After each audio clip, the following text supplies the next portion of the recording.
नमस्कार मित्रों। गर्मी की रात थी। चाँद की हल्की रोशनी में सारा गांव सो रहा था। चारों ओर सन्नाटा पसरा था, लेकिन इस सन्नाटे को तोड़ने के लिए कोई छाया धीरे धीरे एक घर की ओर बढ़ रही थी। वह कोई और नहीं बल्कि कुख्यात चोर कालिया था। कालिया एक शातिर चोर था जो बड़े बड़े घरों में चोरी करने के लिए मशहूर था। उसकी योजना हमेशा पक्की होती थी और वह बिना कोई सुराग छोड़े आसानी से फरार हो जाता था। लेकिन उस रात उसे नहीं पता था कि उसकी किस्मत कुछ और ही लिख चुकी थी। कालिया ने कई दिनों तक उस घर पर नजर रखी थी। वह जानता था कि घर का मालिक सेठ हरिराम बहुत अमीर आदमी है और उसके पास काफी सोना चांदी और कीमती सामान होगा।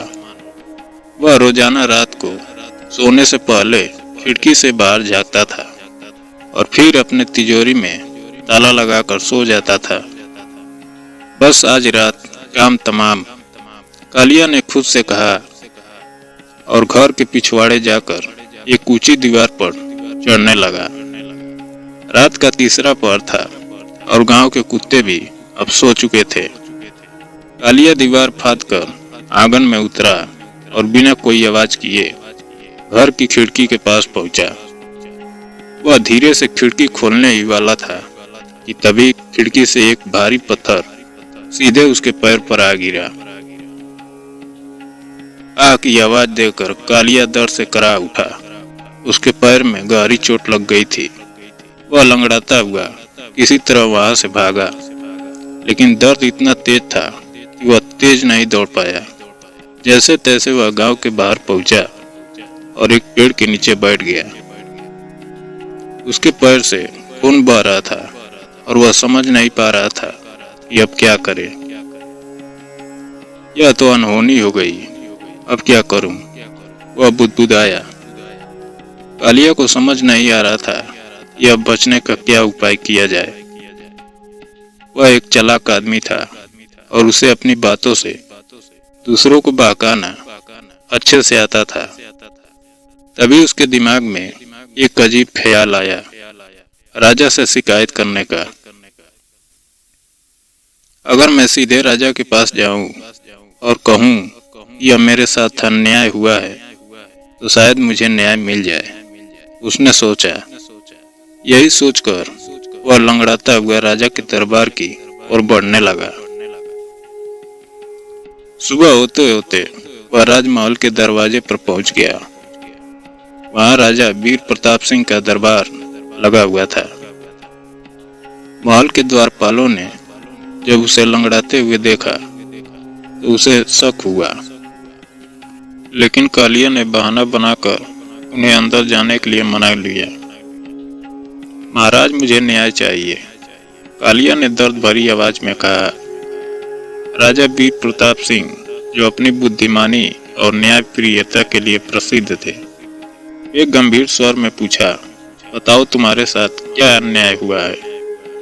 कालिया ने तुरंत सिर झुकाया और अपना पैर दिखाते हुए कहा, महाराज, मैं रात को एक घर में खिड़की से घुसने की कोशिश कर रहा था। तभी वहां से एक भारी पत्थर गिरा और मेरे पैर पर आ लगा। देखिए कितनी बुरी तरह घायल हो गया हूं। अब आप ही बताइए, क्या यह अन्याय नहीं है? दरबार में बैठे सभी मंत्री और दरबारी यह सुनकर चौंक गए। कुछ ने हंसी दबा ली तो कुछ कालिया की मूर्खता पर हैरान थे।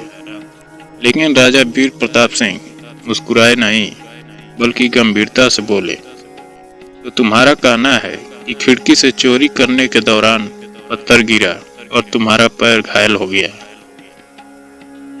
जी महाराज, कालिया ने सिर हिलाया। राजा ने एक पल सोचा, फिर बोले, अच्छा तो फिर हमें इस मामले की जांच करनी होगी।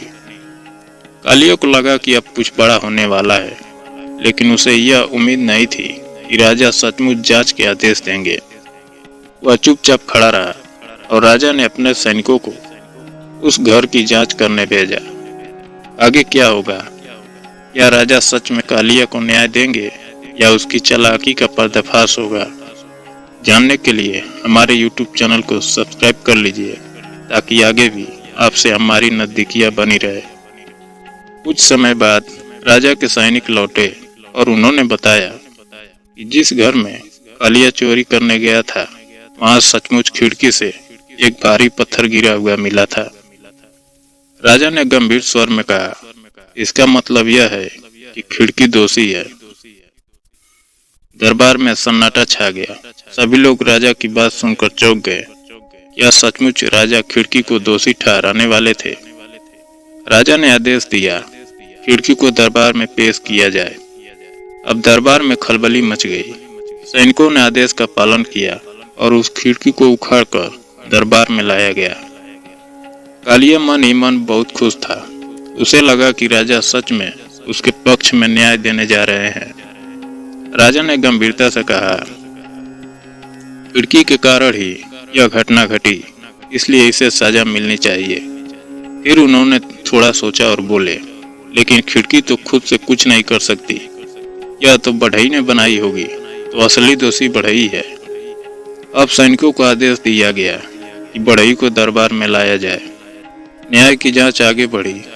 बढ़ई दरबार में आया और कांपते हुए बोला, महाराज, मैंने खिड़की तो अच्छी बनाई थी, लेकिन जब मैंने इसे बनाया तब मेरे औजार ठीक से काम नहीं कर रहे थे। राजा ने पूछा, तो फिर दोषी तुम्हारे औजार है? जी महाराज, बढ़ई ने कहा। अब सैनिकों को आदेश दिया गया कि वे औजार बनाने वाले लोहार को दरबार में बुलाए। लोहार आया और उसने कहा, महाराज, मेरे औजार तो अच्छे थे, लेकिन जिस दिन मैं औजार बना रहा था उस दिन मुझे भूख लगी थी और रोटी बनाने वाला रसोइया मुझे देर से खाना दे रहा था, इसलिए मेरे बनाए औजार में गलती रह गई। अब राजा ने रसोइयों को बुलाया। रसोइये ने कहा, महाराज, गलती मेरी नहीं थी। उस दिन मैं एक नई दुल्हन को देखने में व्यस्त था और इस वजह से खाना समय पर नहीं बन पाया। राजा ने उस नई दुल्हन को बुलाने का आदेश दिया। नई दुल्हन आई और बोली, महाराज, मेरी कोई गलती नहीं थी। मैं तो एक चोर को देखकर डर गई थी जो हमारी गली में घूम रहा था। अब राजा मुस्कुराए और बोले, अच्छा, तो असली दोषी वह चोर था। दरबार में सभी लोग हंस पड़े और कालिया का चेहरा उतर गया। राजा ने आदेश दिया, इसलिए असली दोषी कालिया ही है। उसे चोरी की कोशिश और झूठ बोलने की सजा दी जाए।